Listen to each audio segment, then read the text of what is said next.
اللہ ایک ہے، اس میں کسی کا جھگڑا نہیں ہے.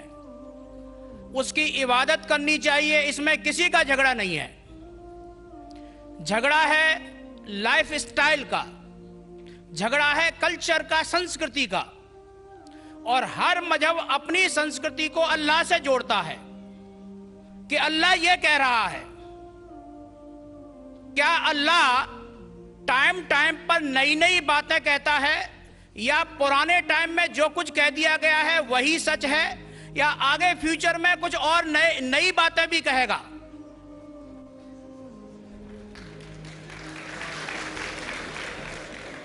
بھائی صاحب کا اچھا سوال تھا کہ کسی کو دو رائے نہیں کہ اللہ ایک ہے، بھگوان ایک ہے. سب مانتے کیسے اسی کی عبادت کرنا چاہیے، لیکن ہر مذہب اپنی کلچر، اپنی سنسکرتی کو دیکھ کے سٹائل بدلتا ہے.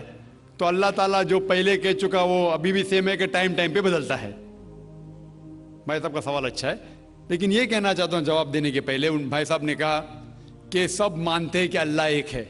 یہ میں نہیں مانتا ہوں کہ سب مانتے، میں نہیں مانتا ہوں کہ سب مانتے.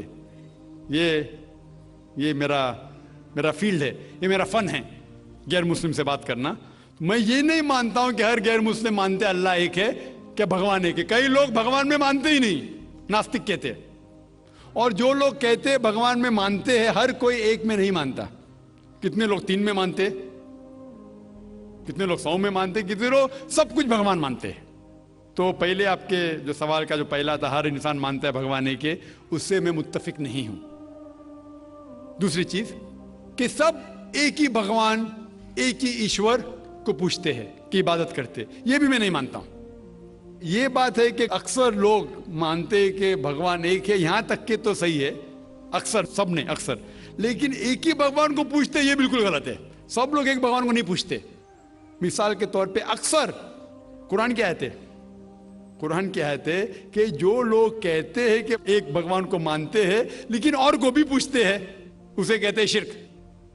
آپ پوچھیں گے عام انسان بھگوان ایک ہے، مالک ایک ہے بولیں گے، لیکن جا رہے پوچھ رہے بدھ کو پوچھ رہے، کبھی اس کو پوچھتے کبھی اس کو پوچھتے. تو یہ آپ اگر دھرم کی کتاب پڑھیں گے، بائبل پڑھو، وید پڑھو، یہ سب اس کی ممانعت ہے. یہ حرام ہے کہ کسی اور کو پوچھنا. اس کے باوجود دھرم کے ماننے والے اکثر دوسری چیز کو پوچھتے ہیں جو بالکل غلط ہے. تو یہ کہنا کہ انسان ایک ہی بھگوان میں مانتا ہے اور اسی کو پوچھتا ہے بالکل غلط ہے. آپ دیکھیں گے عام طور پہ جو فرق ہے کہ جو قرآن کی آیت ہے تعالیٰ الی کلمۃ سواء بین بینکم، آپس میں اس چیز پہ آؤ جو ہم اور آپ میں یکساں ہے. سب سے پہلی بات ہے اللہ نعبد الا اللہ، کہ ہم ایک ہی ایشور، ایک ہی بھگوان کی عبادت کریں. ایک ہی بھگوان میں ماننا کافی نہیں، ماننے کے علاوہ اسی کی عبادت کرنا اور کسی کی نہیں. آپ کا اہم سوال کہ ہر مذہب ایک ہی بھگوان کہتا ہے، یہ بالکل صحیح ہے. ایک ہی بھگوان کی عبادت کہنا کہ بالکل صحیح ہے، لیکن اپنے تہذیب کے حساب سے بدلتے رہتا ہے، یہ کہنا غلط ہے. اور اللہ تعالیٰ کتنے بار بدلتا ہے؟ یہ کہہ سکتے ہیں کہ ٹائم جانے کی وجہ سے کتابیں بدلتی گئی. اللہ کا جو پیغام ہے، بیسک پیغام، وہ سیم ہے، وہ بدلتا نہیں. کہ اللہ ایک ہے، ایک ایشور کی عبادت کرو، وہ بدلتا نہیں. اس کے کچھ چیزیں، اوپری چیزیں شاید بدلے. مثال کے طور پہ کس طریقے سے عبادت کرنا، ہم جس طریقے سے صلاح پڑھتے ہیں وہ 1400 سال پہلے محمد صلی اللہ علیہ وسلم پیغمبر کے ذریعے نازل ہوا. لیکن جو مین ہے کہ ایک ہی ایشور ہے، ایک ہی ایشور کی عبادت کرنا چاہے، وہ کبھی بھی نہیں بدلے گا. لیکن ٹائم جانے کی وجہ سے جو مذہبی کتابیں لوگ بدلتے گئے. اللہ تعالیٰ فرماتے قرآن میں سورہ بقرہ میں سورہ نمبر 2 آیت نمبر 79، فَوَيْلٌ لِّلَّذِينَ يَكْتُبُونَ الْكِتَابَ بِأَيْدِيهِمْ ثُمَّ يَقُولُونَ هَٰذَا مِنْ عِندِ اللَّهِ لِيَشْتَرُوا بِهِ ثَمَنًا قَلِيلًا فَوَيْلٌ لَّهُم مِّمَّا كَتَبَتْ أَيْدِيهِمْ وَوَيْلٌ لَّهُم مِّمَّا يَكْسِبُونَ. اس کی معنی ہے کہ لعنت ہے وہ لوگ پہ جو لوگ کتاب اپنے ہاتھ سے لکھتے ہیں اور کہتے ہیں اللہ کی طرف سے ہے. لعنت ہے ان کے اوپر جو کماتے ہیں، اور لعنت ہے ان کے ہاتھ کے اوپر. تو اللہ تعالیٰ فرماتے ہیں کہ کتابیں بدلی گئی ہے. تو جتنے مذہبی کتابیں ہیں آج کی تاریخ میں، ساری قرآن مجید کو چھوڑ کے، ولیم مور ایک کرٹک ہے، اسلام کے خلاف کتاب لکھتا ہے، بہت شدت سے اسلام کے خلاف ہے. ان نے لکھی تھی 200 سال پہلے کہ شاید ایک ہی مذہبی کتاب ہے جو پوری پاک ہے 1200 سال تک کے، وہ ہے قرآن. تو ایک ہی کتاب جو محفوظ ہے. کیوں؟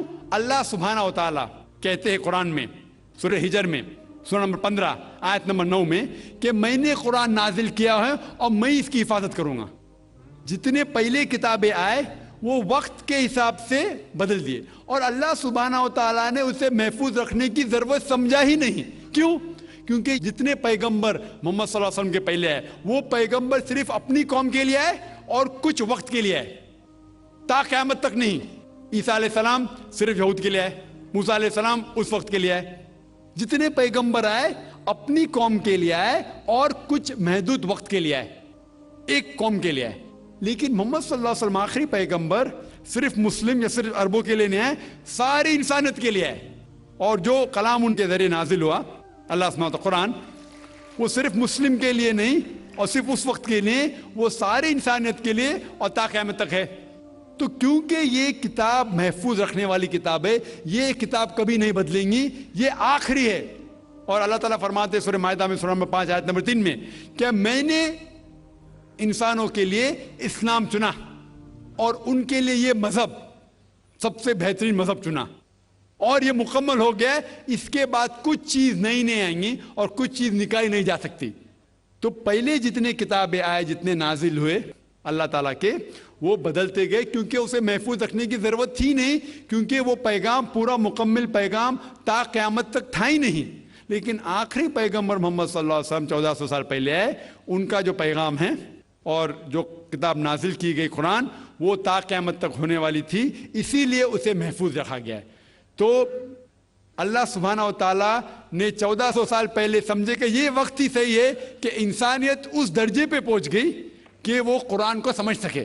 آپ مجھے پوچھیں گے کہ قرآن پہلے کیوں نازل کیا، 1400 سال پہلے کیوں کیا، 10,000 سال پہلے کیوں نہیں کیا؟ تو میں کہوں گا کہ اللہ تعالیٰ ہمارا خالق ہے، وہ جانتا ہے کہ انسان کب کس چیز سمجھ سکے.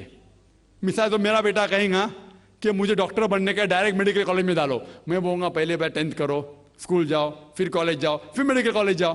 تو اسی طریقے سے اللہ سبحانہ و تعالیٰ ہمارے خالق ہے، وہ جانتے تھے کہ یہ 1400 سال پہلے انسان اس درجے پہ پہنچے کہ وہ قرآن کو سمجھ سکے، اور انہوں نے نازل کیا. اور ابھی یہ آخری کتاب ہے، اس کے بعد کوئی بھی نیا پیغمبر نہیں آئے گا. اس کے بعد کوئی کہتا ہے کہ مجھے اللہ تعالیٰ سے وہی آتی ہے، اس کو سائیکیٹرسٹ کی ضرورت ہے. سائیکیٹرسٹ دماغ کی بیماری ہے.